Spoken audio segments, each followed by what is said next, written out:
அருமை சகோதரர் ராகுல் காந்தி அவர்கள் கோவைக்கு வந்திருந்தார். நீங்க எல்லாம் டிவியில பார்த்திருப்பீங்க. பாத்தீங்களா? எப்படி இருந்துச்சு? பாகுபலி படம் மாதிரி பிரம்மாண்டமா இருந்துச்சு. ஒரே ஒரு மீட்டிங், டோட்டல் பிஜேபியும் க்ளோஸ்.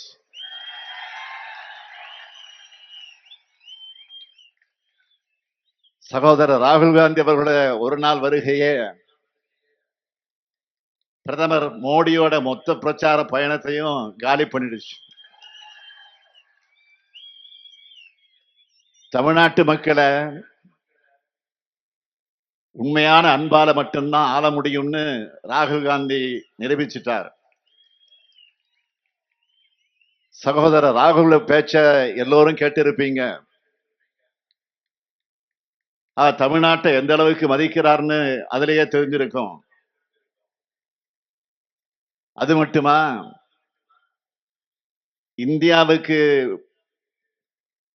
இந்தியாவை பற்றிய புரிஞ்சிக்க தனக்கு வழிகாட்டியாக இருக்கிறதே தமிழ்நாடும், தமிழ்நாட்டு வரலாறும், தமிழ்நாட்டு அரசியலும் தான் சொல்லி தந்தை பெரியார், பெருந்தலைவர் காமராஜர், பேரறிஞர் அண்ணா, முத்தமிழறிஞர் கலைஞர் நம்மோட தலைவர்களை மனதார போற்றினார். நடக்கின்ற தேர்தல் என்பது சாதாரண தேர்தல் அல்ல.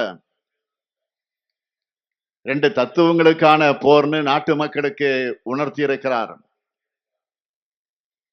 சமூக நீதியை நிலைநாட்டுகிற நமக்கும், சமூக பாகுபாட்டை விதைக்கிற பாஜகவுக்கு நடக்கிற வரலாற்று முக்கியத்துவம் வாய்ந்த தேர்தல் இதுன்னு நான் தொடர்ந்து சொல்லிக்கிட்டு இருக்கேன். இதே கருத்தை தான் இப்போ சகோதரர் ராகுல் காந்தி அவர்களுடைய பேச்சிலையும் எதிரொலிச்சிருக்கு. திராவிட இயக்கம் தோன்றிய பிறகுதான் 2000 ஆண்டு அடிமைத்தனத்துக்கு முற்றுப்புள்ளி வச்சு கடந்த 100 ஆண்டுகளாக ஒடுக்கப்பட்ட சமூகங்களை சேர்ந்த நாம் பல்வேறு போராட்டங்களுக்கு பிறகு முன்னேறிட்டு இருக்கோம். மறுக்கப்பட்ட கல்வி, வேலை வாய்ப்பு, அதிகாரம், இதையெல்லாம் போராடி பெற்ற இயக்கம் திராவிட இயக்கம். பிற்படுத்தப்பட்ட மக்கள், மிகவும் பிற்படுத்தப்பட்ட மக்கள், ஆதி திராவிட மக்கள், குறிப்பாக அருந்ததியின மக்கள், சிறுபான்மையின மக்கள்னு அனைத்து தரப்பு மக்களுக்கும் இடஒதுக்கீடு வழங்கி சமூக நீதியின் ஒளிவிளக்கா திகழ்கிற ஆட்சிதான் திராவிட முன்னேற்ற கழகத்தினுடைய ஆட்சி.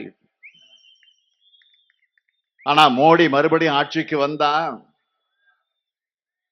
முதல்ல இடஒதுக்கீட்டை தான் ரத்து பண்ணுவார்.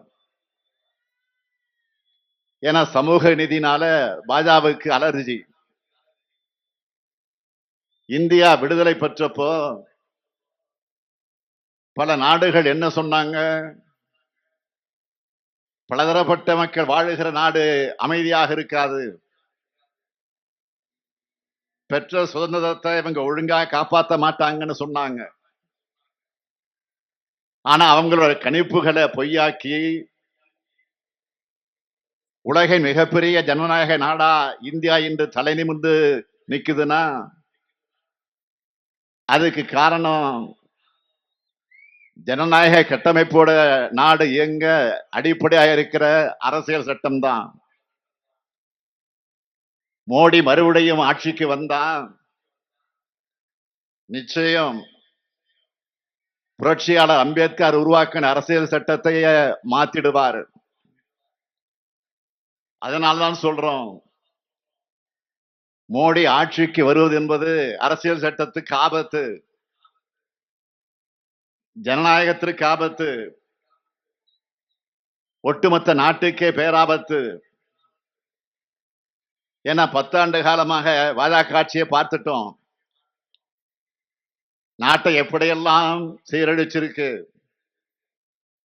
பெட்ரோல், டீசல், கேஸ் சிலிண்டர் விலை எவ்வளவு உயர்ந்துடுச்சு, எந்த அளவு தொழில் வளர்ச்சி விழுந்துடுச்சு, வேலையில்லா திண்டாட்டம் எப்படியெல்லாம் தலைவிரிச்சு ஆடுது.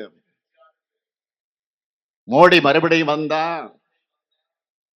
இந்தியா சர்வாதிகார நாடாக மாறிடும். நாட்டுல ஏழைகளுடைய எண்ணிக்கை அதிகரிச்சிடும்.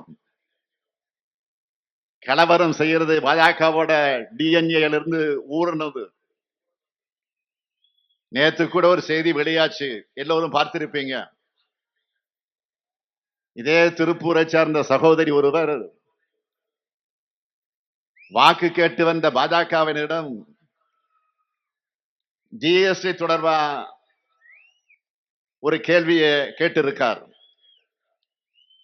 இதனால ஆத்திரமடைஞ்ச பாஜகவினர் அந்த சகோதரிய கடுமையாக தாக்கி இருக்காங்க.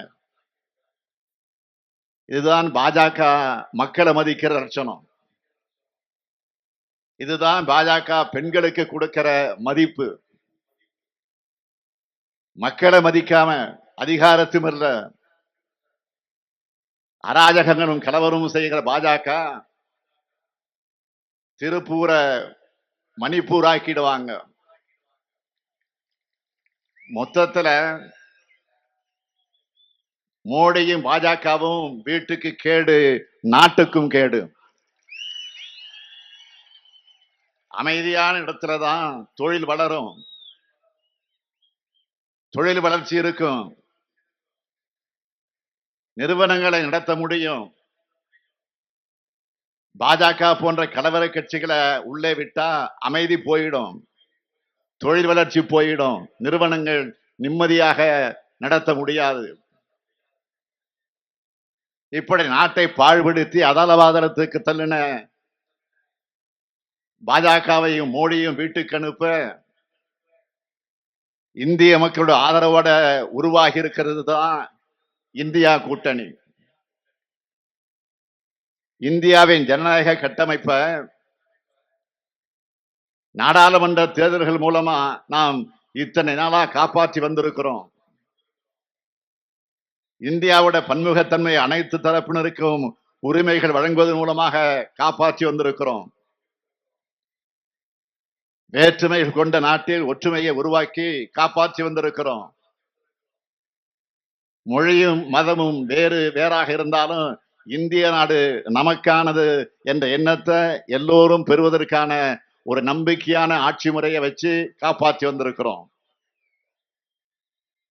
இப்படி நாம காப்பாத்தின இந்தியாவை சிதைக்க பார்க்கிறாரு மோடி அவர்கள். ஒற்றுமை சிந்தனை குலைஞ்சிட்டா மிக மோசமான ஆபத்துக்கள் நம்மை சூழும்.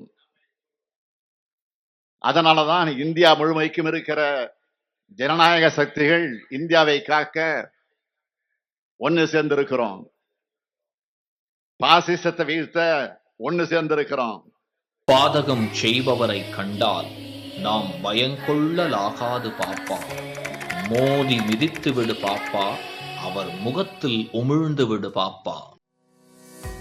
அண்மை செய்திகளை உடனுக்குடன் தெரிந்து கொள்ள இணைந்திருங்கள் இயம்நாடு தொலைக்காட்சியுடன்.